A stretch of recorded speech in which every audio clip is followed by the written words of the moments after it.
సమాచారం కొంతమేరకే మన దగ్గర సమాచారం ఉంది. ఆ సమాచారం మీద మనం మాట్లాడటం అనేది సరైనది కాదనేది నా వ్యక్తిగతమైనటువంటి అభిప్రాయం సాయి గారు. అంటే గుజరాత్ లో ఇప్పుడు మీరు అన్నారు గుజరాత్ డెవలప్మెంట్ అన్నటువంటి స్థాయి కానీ గుజరాత్ లో కూడా ఇట్లా సింగపూర్ వాళ్ళు ఏమన్నా నిర్మిస్తుంటారా?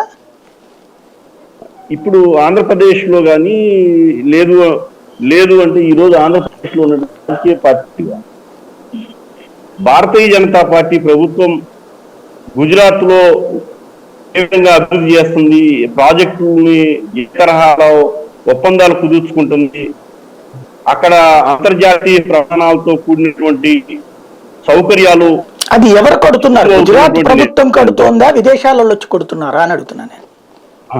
మన దేశంలో కానీ మన దేశానికి సంబంధించినటువంటి ఇప్పుడు దీంట్లో ఒక చిన్న లాజిక్ ఉందండి. సింగపూర్ ప్రభుత్వము సింగపూర్ లో భవన నిర్మాణాలు కానీ సింగపూర్ టౌన్స్ కన్స్ట్రక్షన్స్ అన్ని కూడా 80% చైనా వాళ్ళు చేస్తారు, 20% మలేషియా వాళ్ళు చేస్తారు. అక్కడ సింగపూర్ వాళ్ళకి అసలు కన్స్ట్రక్షన్ రాదు. వాళ్ళు చేసేటువంటిది మీడియేటర్షిప్ యాక్టివిటీ ఎక్కువ చేస్తారు, ఆఫీసులు అవన్నీ ఇచ్చేసి. వాళ్ళు ఇక్కడికి వచ్చి ఎట్లా కడతారు? బేసిక్గా గుజరాత్లో కడుతున్నది మోడీ ప్రభుత్వమా లేకపోతే ఆ తర్వాత వచ్చినటువంటి ప్రభుత్వమా? రాష్ట్ర ప్రభుత్వం కడుతోంది, విదేశాలలో వచ్చి పెట్టుబడులు పెడుతున్నారు. కానీ మనం విదేశాలలో వచ్చి కడితేనే పెట్టుబడులు అంటున్నాం. ఇది సాధ్యమా అంటున్నా? ఇది సాధ్యమయ్యేటువంటి పరిస్థితి కాదు.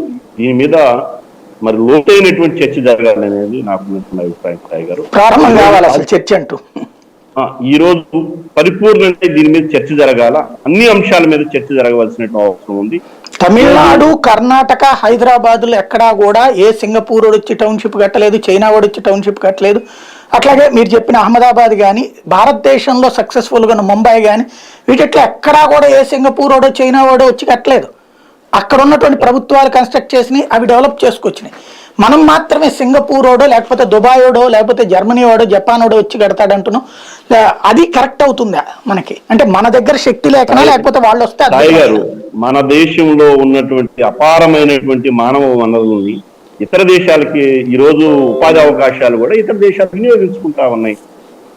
మన దేశంలో ఉన్నటువంటి అపారమైనటువంటి మానవ వనరులని ఇక్కడ ప్రభుత్వాన్ని, ఇక్కడ ఉన్నటువంటి రాజకీయ పార్టీలు స్థానికంగా ఉన్నటువంటి ఇక్కడ ఉన్నటువంటి యువత మీద అపనమ్మకంతోనే వ్యవహరిస్తున్నాయి అనేది ఈరోజు మనం చర్చ చేయాలి. ఎందుకంటే ఈ తరహా ప్రాజెక్టులకి ఆంధ్రప్రదేశ్ లో మనం గుజరాత్ తరహా కానీ లేదంటే చెన్నై తరహాలో రాష్ట్రాల్లో చేపడుతున్నటువంటి అభివృద్ధి కార్యక్రమాలు ఏవైతే ఉన్నాయో వాటిని ఆంధ్రప్రదేశ్ రాష్ట్రంలో ఉన్నటువంటి నైపుణ్యమైనటువంటి యువతని మనం వినియోగించుకోవడంలో పూర్తిగా వైఫల్యం చెందుతున్నాం.